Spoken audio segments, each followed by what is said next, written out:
Hey everyone, welcome back to my channel. It is Tiff Testifies. If you are new here, I want to thank you so much for joining me today. I like to cover things based in faith, healing, as well as showing you some really fun glimpses into my everyday life.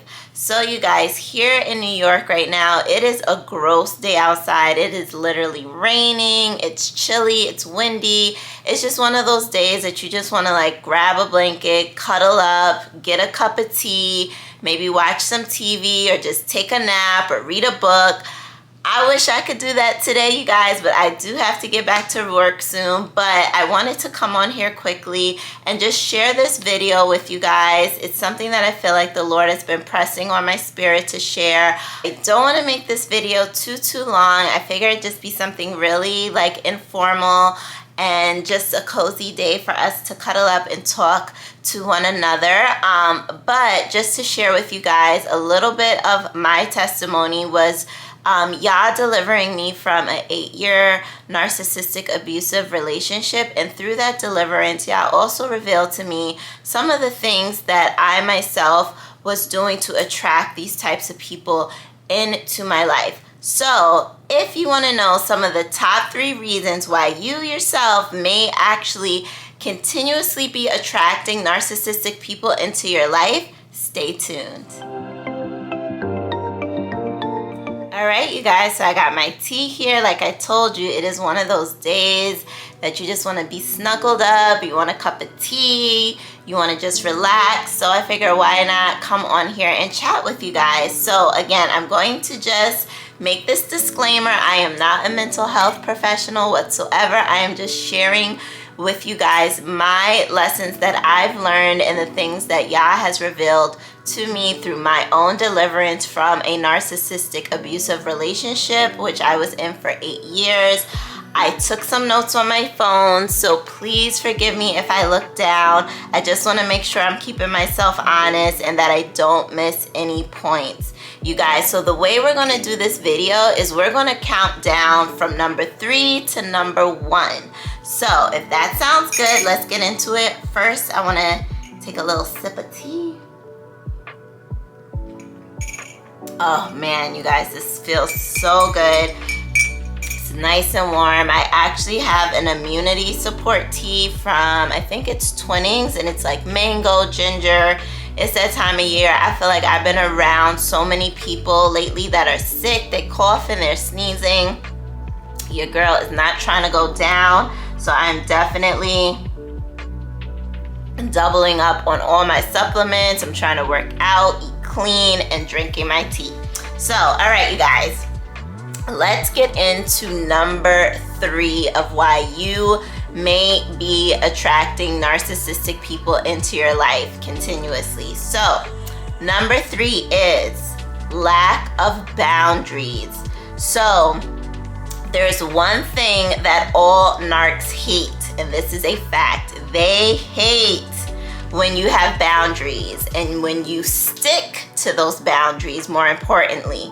So this is something that all narcissistic people will try to test. They will absolutely try to push and test your boundaries. And the moment that you guys show them that your boundaries are flexible, that you'll move them for them, guess what they're going to do? They're going to ever so slightly and sneakily keep pushing that boundary a little further and a little further and a little further to the point where now your boundaries pretty much don't even exist, right? So I wrote here that, again, this is something that all narcissists will try to test. And the minute, again, that you show them even the slightest manner that you are willing to dishonor yourself, and that's really what it comes down to, you guys. When you are lax on your boundaries, you're being dishonorable to yourself, right? Because when you break your promises to yourself, it's really hard for other people to honor you, you know, because they're looking at you like saying, oh, you're saying you won't do these things, but you're doing them, so why should I have honor and respect for you if you don't even have honor and respect for yourself? You know, let me know if that makes sense. But that's essentially, even though people won't outright say that, that's kind of how subconsciously someone can begin to view you when you lack boundaries.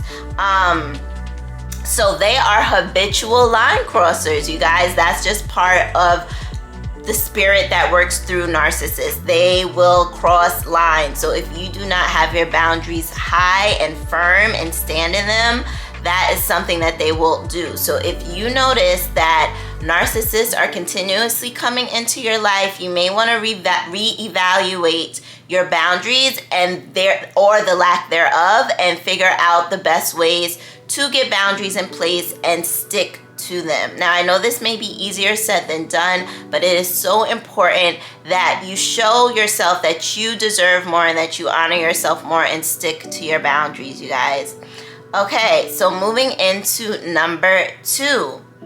Now, this one is a little bit all over the place, but I feel like it all flows in together, and you'll see what I mean by that when I go into it a little bit more. So number 2, you're moving too quickly and you're talking way too much, and you are not asking enough questions, meaning you are not listening.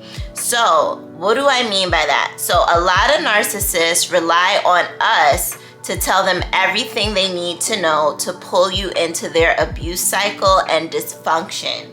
So if all you're doing is telling this person all your business, everything that you like and that you dislike, you're pretty much giving these people the cheat code on how to manipulate you and what mask they will need to wear in order to kind of reel you in. So when I say that, guys, I mean, it's like if you're talking to this person on the phone, right? Or you're out with this person and you guys are out at dinner or whatever, and you're having a conversation with them, and all you're doing is talking about yourself and sharing to them, and then you're in your mind, you're thinking like, oh wow, they're such a great listener, and oh my gosh, they genuinely care about what I have to say. And to a point and to a degree that is true, but it's not because they are genuinely interested in learning about you as a person and getting to know you on a deeper level. They are studying you, and they're looking at the things that they know that they're going to need to do, and what type of mask that they're going to have to put on to reel you in. So you might want to take a step back if this is something that you've been doing with someone new that you don't know, that you just met, whether it's in a dating situation or even just like coworker, friend. You might want to just pump the brakes a little bit on sharing so much and just start talking to them. Start asking them questions. Start letting them share things about themselves. Don't overshare. That's very, very important. I think that's just in general when you're getting to know anyone. It's really important to not overshare and just listen to what people are telling you. And another and I think this goes into the moving too quickly part of it, right? Is like if you're just kind of vomiting out a whole bunch of stuff to someone you barely even know, you might be moving a little too fast. You might want to just chill out and maybe keep the conversations, at least for a while, kind of surface level, kind of get to know the person before you start divulging really personal things and where you feel safe. You want to make sure it's a place where you feel safe to share those types of things, and that comes with time, right? You can't just automatically, after a week or two of knowing someone, usually feeling safe to just open up to them about a lot of stuff. So just be mindful of that when you're, again, in the dating space or just getting to know anyone in general, right? And so another part of this is you also, when you do start kind of pulling back and letting them speak, you want to make sure that you're listening for clues where in all the stories that they're telling you, they're either making themselves out to be the victim or the hero of all of those stories. That is a huge red flag, you guys. When someone is telling you stories about their life, their childhood, and they are either consistently in the victim role or they're consistently in the hero role, be wary of that. I'm not saying that absolutely means this person is a narcissist, but you definitely want to make note of that and be cautious. Proceed with caution, you guys, because people that tend to have narcissistic traits or personality disorders, they will find a way to always make someone else the bad guy, or they will find the way to always make themselves the hero. And we know real life doesn't work like that, right? You're not always the victim in every situation, and you're not always the good guy and the hero in every situation either. So definitely look out for that as well. Okay, and we are moving right along into number 1. I told you guys this was going to be quick. I'm not trying to be on here for 30-40 minutes. I am, however, going to take another sip of tea. All right, so number 1 is, and this is the biggest one of all, and that's why it's number 1, you are still not placing Yah in the center of your life. That, you guys, is the biggest reason why, if you're attracting narcissists into your life over and over again, that is why. And you already know what type of channel this is. This is a faith-based channel, so you know I'm going to go there. You know I'm always going to bring God into the conversation because he deserves to be in every conversation, right? So, this is the number 1 reason why you are likely attracting narcissists into your life. It's because somewhere deep down, you still have not fully made Yah the center of your life. And the reason why I say this is because we have to understand that the narcissistic person is ultimately looking for worship. And it's not necessarily the person themselves, but it's the spirit that is working through that person.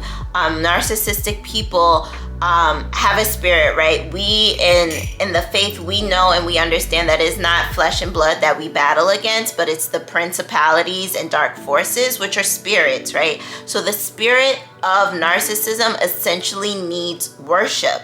So if this spirit is seeking worship and they're looking for someone who is willing to place that person, that narcissistic person, in the center of their life, where God should be, right? Where the Most High should dwell and should always be, they want that spot in your life. So if you are consistently, everything's about this person, everything you do, your mind is consumed with thinking about this person, that is a huge red flag that something is off, you guys, because your center of your thoughts, of everything, should be around God. He should be the focal point of your life, the center of your life. He's the only person in your life that deserves any type of worship, any type of idolization, is him, not another person, not even your child. No one deserves that spot but God. So you have to really dig deep and figure out, where is it in my life? What area in my life am I lacking that relationship with God, that someone could potentially be able to come in and take over that space? Because you have to understand that worship to those spirits is so important. And if they don't receive that worship, they will begin to actually torment the narcissist. So they will leave you alone. They will discard you fairly quickly. Once they start to sense, hey, this person's not giving me the attention, the control over their life the way I need, they will move on. They will discard you, and they will find someone who is not as spiritually strong and be able to move on with that person. So that's very, very, very important, you guys, to make sure that Yahusha is in the center of your life, because there's no way that that person would be able to dethrone the rightful owner of your heart, of your center, which is God. So why we're also called, you guys, to guard our hearts. It's so important that we guard our hearts and we don't just let anybody into our hearts and just give them full reign. That the only person that we should be doing that is the Most High, is Yah. He's the only person that we give our full hearts to and let them have full reign over. No one else on this earth, right? So if you are worshiping who you're supposed to be worshiping, they will quickly want to have nothing to do with you and move on, because like I said, that spirit will begin to actually physically, emotionally, and mentally torment that narcissist to the point where they won't be able to stay around. They're going to need to move on and find a different energy source, a different supply source for that worship that they are looking for. All right, you guys, so those were the top 3 reasons why you may keep attracting narcissistic people into your life. And I just want to say, as a word of encouragement, don't feel like, there's no way out. Don't feel like it's hopeless. There is always hope. When you place your faith and your trust in Yah, there is always hope. And just pray to Him. Ask Him to give you the strength. Ask Him to give you the guidance, the wisdom, the discernment when meeting new people. And this is why it's so important, again, to place Him in the center of your life and all that you do, because He will hear you. He will guide you. He will let you see things in the spirit that we ourselves are not able to see just navigating people on our own. He will begin to reveal things to you about other people, and He will show you how to safely proceed with those relationships, because I realize that not every narcissistic person that comes into your life, you'll be able to fully, cut them out of your life. If it's someone that you have to work with, a boss, you're going to have to interact with these people in one way or another, but God will give you the guidance and the tools to navigate those situations in a healthy manner where you're still protecting your spirit and guarding your heart. All right, you guys, so that pretty much wraps up this video. I want to thank you all for sticking around, having a cup of tea with me. I hope everyone is having a blessed, wonderful day. I love you all. If this video was helpful in any way, please consider giving me a thumbs up, a share. It really helps me out. Please subscribe, comment, and until next time, I love you all, and Yah bless.